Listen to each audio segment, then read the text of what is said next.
Dear students, I am Dr. Geeta Garg, Associate Professor of Chemistry, LBS College, Kotputli. आज हम जो topic पढ़ने जा रहे हैं वो कोऑर्डिनेशन केमिस्ट्री से रिलेटेड है। एक बहुत ही इम्पॉर्टेंट इसका टॉपिक आज अपन ले रहे हैं जो Werner's theory of coordination compound है। इस थ्योरी के लिए वर्नर नाम के साइंटिस्ट को 1913 में नोबेल प्राइज़ दिया गया था। उन्होंने एक एक्सपेरिमेंट किया जिसके आधार पर कई उन्होंने अच्छे रिजल्ट्स प्रोड्यूस किए।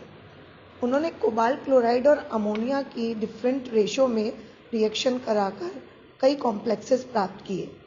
अब आप जैसा देख सकते हैं कि यहाँ हमने कंपाउंड्स लिखे हैं अलग अलग और उनके आगे उनके कलर्स लिखे हुए हैं। तो जैसे फर्स्ट कंपाउंड है कोबाल्ट क्लोराइड, जिसमें एक कोबाल्ट एटम के साथ में 3 क्लोरीन के एटम्स अटैच हैं और 6 अमोनिया मॉलिक्यूल जुड़े हुए हैं। ये ऑरेंज येलो कलर का है।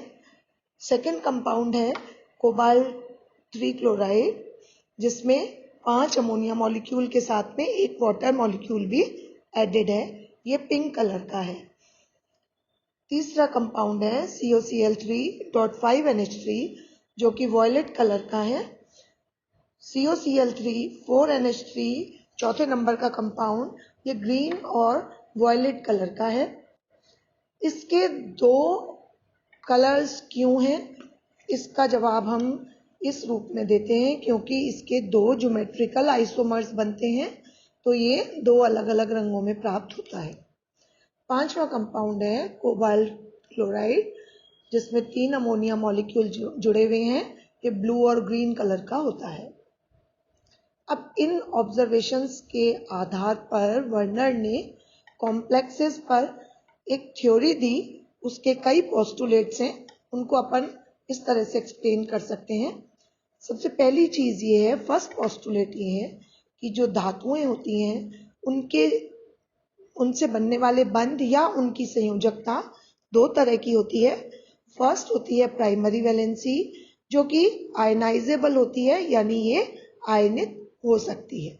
दूसरी होती है सेकेंडरी वैलेंसी, जो नॉन आयनाइजेबल होती है या इसको कोवेलेंट वैलेंसी भी कहते हैं।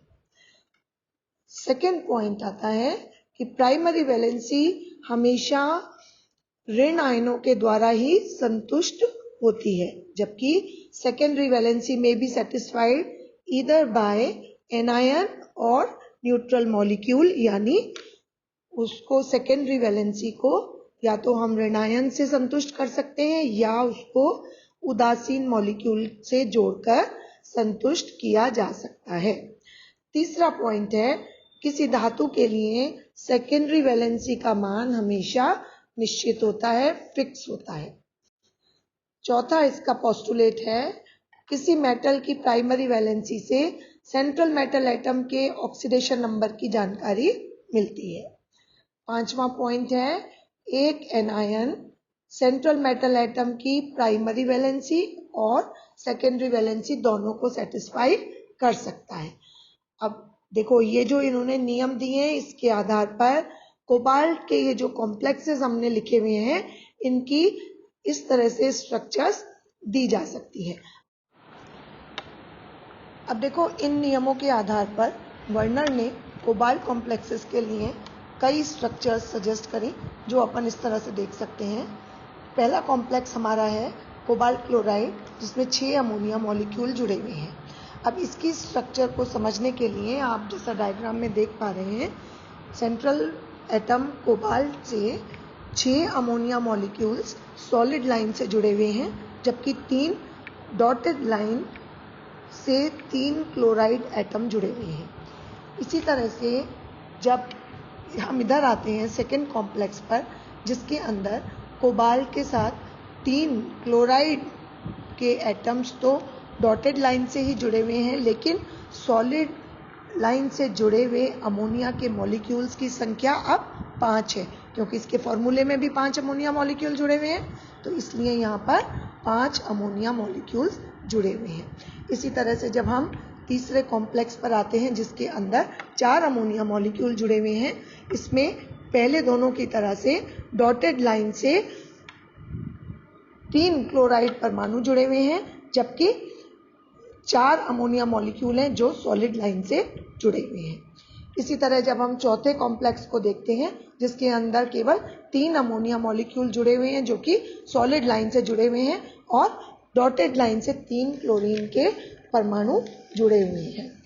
अब इन स्ट्रक्चर्स को देखने से हमें ये पता लगता है कि जो डॉटेड लाइन से समूह जुड़े हुए होते हैं वो प्राइमरी वैलेंसी को इंडिकेट करते हैं और जो सॉलिड लाइन से जुड़े होते हैं वो सेकेंडरी वैलेंसी को शो करते हैं।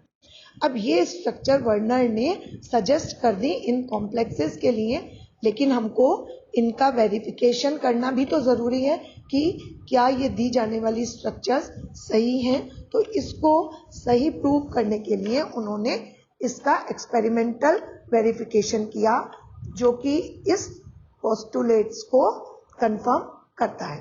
ठीक है, तो इसके एक्सपेरिमेंटल वेरिफिकेशंस के लिए उन्होंने रिएक्शंस कराई। सबसे पहले आयनिक रिएक्शन उन्होंने कराई। तो आयनिक रिएक्शन में उन्होंने क्या किया कि कोबाल्ट, देखो जो कोबाल्ट कॉम्प्लेक्स में प्राइमरी वैलेंसी से जुड़े हुए एटम और ग्रुप हैं वो आयनिक नेचर के होते हैं, इसलिए ये आयनिक रिएक्शन करते हैं। तो जब पहला कॉम्प्लेक्स हम लेते हैं जिसमें 6 अमोनिया मॉलिक्यूल जुड़े हुए हैं, उसकी AgNO3 के साथ एक्सिस में रिएक्शन कराते हैं तो हम देखते हैं कि 3 मोल सिल्वर क्लोराइड प्रेसिपिटेट हो जाता है। तो जब अपन जैसे रिएक्शन में आप देख रहे हैं कोबाल्ट क्लोराइड के 6 अमोनिया मॉलिक्यूल वाला कॉम्प्लेक्स हमने लिया, उसमें AgNO3 डाला तो हमको यहाँ पता लग रहा है कि उसके 3 AgCl के मोल्स जो हैं वो प्रेसिपिटेट हो गए। अब इससे क्या कंक्लूजन हम निकाल सकते हैं? इससे हम ये कंक्लूजन निकालते हैं कि इस कॉम्प्लेक्स के अंदर तीनों क्लोरीन एटम आयनाइजेबल हैं, यानी तीनों प्राइमरी वैलेंसी से जुड़े हुए हैं। अतः कोबाल्ट की ऑक्सीडेशन स्टेट यहाँ कितनी हुई? +3 हुई और इसका कोऑर्डिनेशन नंबर क्या हुआ? 6 हुआ। अब ये जो 6 सेकेंडरी वैलेंसी हैं जो कि इसका कोऑर्डिनेशन नंबर है वो अमोनिया मॉलिक्यूल के द्वारा सेटिस्फाई हो रही है। तो अब इसकी स्ट्रक्चर अपन डायग्राम में जैसे हमने शो कर रखी है उसको प्रदर्शित कर सकते हैं कि सेंट्रल एटम कोबाल्ट से 6 कोऑर्डिनेट बॉन्ड के द्वारा अमोनिया के मॉलिक्यूल जुड़े हुए हैं। इस सेकेंडरी वैलेंसी वाले जो सेंट्रल एटम से जुड़ी हुई है इसको हम एक स्क्वायर ब्रैकेट के अंदर लिखते हैं। प्राइमरी वैलेंसी हमेशा स्क्वायर ब्रैकेट के बाहर लिखी जाती है और इसकी जो वैलेंसी है उसको हमने बाहर ब्रैकेट के ऊपर शो किया हुआ है। अब इसी तरह अपन इसके 5 अमोनिया मॉलिक्यूल वाले कंपाउंड के साथ में AgNO3 की रिएक्शन कराते हैं तो हम ये पाते हैं कि इसके अंदर 2 मोल AgCl प्रेसिपिटेट हो रहा है। तो 2 मोल AgCl प्रेसिपिटेट होने का क्या मतलब है कि दो क्लोरीन के एटम्स हैं वो आयोनाइजेबल हैं, यानी कि वो प्राइमरी वैलेंसी से जुड़े हुए हैं।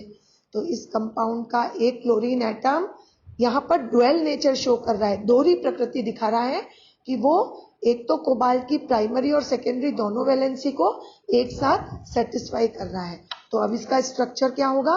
इसके स्ट्रक्चर में स्क्वायर ब्रैकेट के अंदर कोबाल्ट के साथ 5 अमोनिया मॉलिक्यूल कोऑर्डिनेशन बॉन्ड के द्वारा जुड़े हुए हैं, जबकि एक क्लोरीन का परमाणु भी कोऑर्डिनेट बॉन्ड बनाकर कोबाल्ट एटम से जुड़ा हुआ है। स्क्वायर ब्रैकेट के बाहर देखिए 2 क्लोराइड के परमाणु प्राइमरी वैलेंसी को शो करते हुए दिखाई दे रहे हैं। थर्ड कॉम्प्लेक्स आता है कोबाल्ट क्लोराइड जिसके अंदर 4 अमोनिया के मॉलिक्यूल जुड़े हुए हैं। इस कॉम्प्लेक्स की जब हम AgNO3 के साथ रिएक्शन कराते हैं तो केवल 1 मोल AgCl का प्रेसिपिटेशन होता है। तो ये 1 मोल AgCl का प्रेसिपिटेट होना किस बात को इंडिकेट करता है कि एक एनायन कोबाल्ट की प्राइमरी वैलेंसी को सेटिस्फाई कर रहा है जबकि बाकी दोनों सेकेंडरी वैलेंसी को सेटिस्फाई कर रहे हैं। इसके लिए ये स्क्वायर ब्रैकेट में आ गए और यहाँ देखिए 2 क्लोराइड परमाणु किसमें लगे हुए हैं, स्क्वायर ब्रैकेट के अंदर कोऑर्डिनेट बॉन्ड के द्वारा कोबाल्ट एटम से जुड़े हुए हैं। जब हम अगले कॉम्प्लेक्स पर चलते हैं जिसका फॉर्मूला COCl3.3NH3 है, उसको सिल्वर नाइट्रेट के साथ रिएक्ट कराते हैं तो हम देखते हैं हमको कोई भी प्रेसिपिटेट प्राप्त नहीं होता। इसका क्या मतलब है, इसका मतलब ये है कि यहाँ पर एक भी क्लोरीन परमाणु प्राइमरी वैलेंसी से नहीं जुड़ा हुआ, अर्थात सारे सेकेंडरी वैलेंसी से स्क्वायर ब्रैकेट के अंदर जुड़े हुए हैं और नॉन आयनाइजेबल हैं, क्योंकि यदि आयनाइजेबल क्लोरीन होता तो वो AgCl के रूप में प्रेसिपिटेट जरूर होता, लेकिन ऐसा नहीं है। इसका मतलब यहाँ पर एक भी आयनाइजेबल वैलेंसी से क्लोरीन परमाणु नहीं जुड़ा हुआ। तो इसकी स्ट्रक्चर को अपन कैसे शो करेंगे कि स्क्वायर ब्रैकेट के अंदर 6 कोऑर्डिनेट बॉन्ड में 3 अमोनिया के मॉलिक्यूल हैं और 3 क्लोरीन के परमाणु कोऑर्डिनेट बॉन्ड कोबाल्ट के साथ बना रहे हैं।